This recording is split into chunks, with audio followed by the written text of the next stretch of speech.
नावाशिवाय JNPA बंदरातून देशात बेकायदेशीर पद्धतीने आणल्या जाणाऱ्या परदेशी सिगारेटच्या साठ्यावर महसूल गुप्तचर संचालनालयाच्या मुंबई युनिटने मोठी कारवाई करत 13.18 कोटी रुपयांचा साठा जप्त केलाय।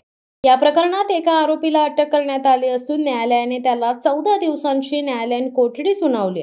कस्टम ड्युटी टाळण्यासाठी बनावट घोषणा व खोटी कागदपत्रे बनवली होती। खास माहितीच्या आधारे DRIच्या अधिकाऱ्यांनी JNPA बंदरात आलेल्या एका कंटेनरची तपासणी केली। कंटेनरमध्ये कोटेड कॅल्शियम कार्बोनेट असल्याची बनावट घोषणा करून 1014 कार्टून विदेशी सिगारेट देशात घुसवण्याचा डाव होता। अधिकाऱ्यांनी कार्टून तपासल्यानंतर 1,01,40,000 बेकायदेशीर सिगारेट जप्त करण्यात आले।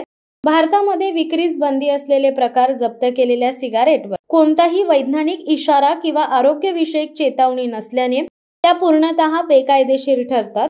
भारतात अशा सिगारेटच्या विक्रीस आणि प्रसारास बंदी आहे, कारण या उत्पादनांचा तरुण पिढीच्या आरोग्यावर गंभीर परिणाम होऊ शकतो। अटक केलेल्या व्यक्तीविरुद्ध कस्टम कायदा 1962 आणि सिगारेट व तंबाखूजन्य पदार्थ अधिनियम 2008 नुसार गुन्हा दाखल करण्यात आला। या सिगारेट सिंडिकेट मागे कोणते नेटवर्क कार्यरत आहे, आणखी किती व्यक्ती या व्यवहारात सहभागी आहेत, हे उघडकीस आणण्यासाठी तपास यंत्रणांची कसोटी सुरू झाली आहे। आरोग्यावर गंभीर घात करणाऱ्या तस्करी नेटवर्कचा पर्दाफाश केल्यामुळे सार्वजनिक आरोग्य व कर प्रणालीच्या सुरक्षेला हातभार लागलाय। DRIची ही कारवाई देशांतर्गत बेकायदेशीर तंबाखू सिंडिकेट विरोधातील एक महत्त्वाचा टप्पा मानला जात आहे। शिवसत्ता टाइम्ससाठी प्रवीण पाटील, उरण।